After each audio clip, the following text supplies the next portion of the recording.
With the current exchange rate of 1 Singapore dollar equals to 3 ringgit and 50 cents, maybe many Malaysians are thinking, wow, perhaps it is time for me to go over to Singapore to look for a job. With the current economic stability and the weakening ringgit, it is indeed very tempting for Malaysians to look outside of Malaysia, and of course Singapore being the neighbouring country, it is the obvious choice. As of 2022, over 1.1 million Malaysians are currently working and living in Singapore. Hi there, my name is Fran, one half of the Corporate Breakout Couple. I'm Malaysian, Singapore PR, and for those who don't know, when I first came over to Singapore in 2010, I used to be a headhunter for 3 years. So what's the role of a headhunter in Singapore? Well, a headhunter actually specializes in placing white-collar employees into specialized positions in their clients' organizations. One of the jobs of the headhunter is to go through thousands of resumes and interview potential candidates for a suitable role in their client's organization. So based on my experience as a headhunter as well as a Malaysian who lived and worked in Singapore for many years,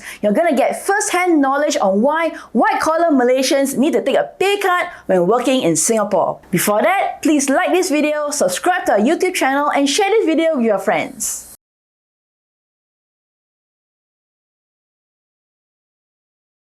Now let's set some context. When I first came over to Singapore to work as a headhunter, I too took a pay cut on my basic salary, as did my circle of friends who came over from Malaysia as well. This pay cut is actually across industries, across job functions for all my white-collar friends. And yes, it is still happening today in 2024 as per update from my headhunter friends in Singapore. So what do I actually mean when I say that white-collar Malaysians need to take a pay cut when they come over to Singapore? Is it they earn 10,000 ringgit and then suddenly you divide it by 3.5, therefore they only need to take home a salary of less than 3,000 Sing dollars? Of course not! This is not how you compare dollar to dollar. If this were the case, no Malaysian would want to come and work in Singapore, right? If you're not sure how dollar to dollar actually works, please feel free to watch our video where we compared 5,000 ringgit earned and spent in Malaysia and 5,000 Sing dollars earned and spent in Singapore.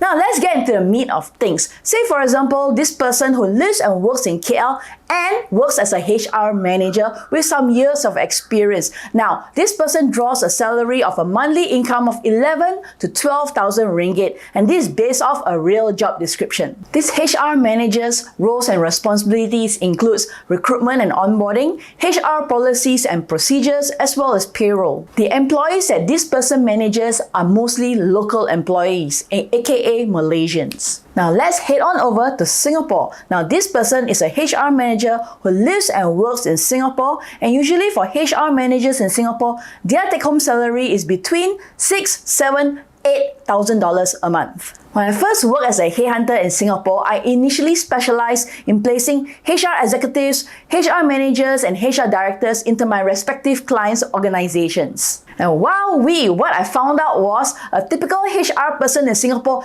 does so much more than what a typical HR person does in Malaysia. And then as I move along in my career, what I found out was this is actually true across industries in Singapore, which means that employees in Singapore actually take on more responsibility than their Malaysian counterparts. And why is that so? Well, the main reason is because Singapore is a regional hub. So a lot of responsibilities is actually across Southeast Asia and APAC. So as someone working in Singapore, you actually have a lot more experience dealing with people across countries and also dealing with many expats that actually work in Singapore.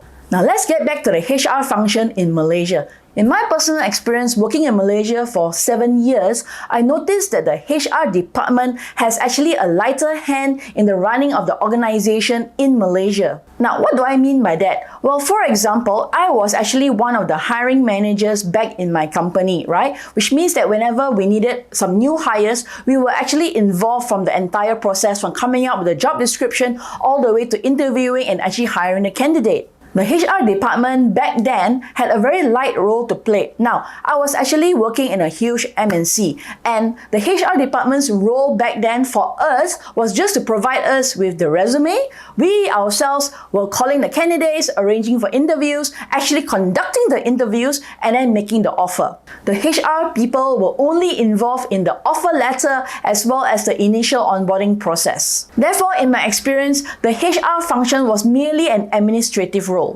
And boy, was I in for a surprise when I went over to Singapore, because the HR department was actually very huge and very in-depth into the handling of the organization, and they were actually considered a business partner to the entire organization. As a headhunter in Singapore, I worked very closely with the HR manager and the HR directors in all my clients' organizations. The HR manager and even sometimes the HR director were very much involved in the entire hiring process from start to finish. Now remember, we are talking about white-collar candidates, so the HR manager sits in on every interview, and for the more senior candidates, the HR director is involved. So then you might be wondering, hey, if the HR manager in Singapore does so much more than the Malaysian counterpart in Malaysia, then why is the Malaysian HR manager getting paid more? In Malaysia, there are varying median salaries across the states. Going back to the HR manager in KL, the salary is higher compared to the other states because it is cost adjusted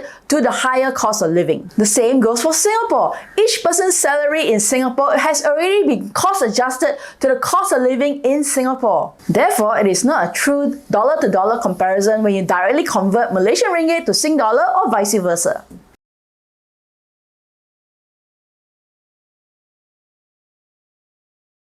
So Malaysians, now that you understand why you need to take an initial pay cut when you first work in Singapore, now let me tell you the good news. For example, you're currently earning $120,000 per annum in Malaysia, and you recently got a job offer in Singapore that offers you 96,000 Singapore dollars per annum, which is effectively a 20% pay cut. Do you accept this job offer or not? Because you might be thinking to yourself, wow, is this a career setback? I just had a 20% pay cut in my salary. So let's take a look at it from different angles, shall we? Well, the first angle would be, if you come to Singapore to work, you will be exposed to the different types of people that you'll be working with, local as well as expats, as well as cross borders. Just by this angle alone, you will likely gain far more experience than if you were to work in Malaysia. The next angle is that Singapore is a very fast-paced and a very competitive environment to be in. This means that there'll be plenty of opportunities for you to learn and grow within your role, within your department, and within the organization, not to mention career advancement. Now, when you work in a very competitive environment, this means that when you change jobs to go to another organization, the pay increment is actually usually quite lucrative. This means that in a few short years, you will be able to get back to your 120,000 per annum salary in Sing dollars.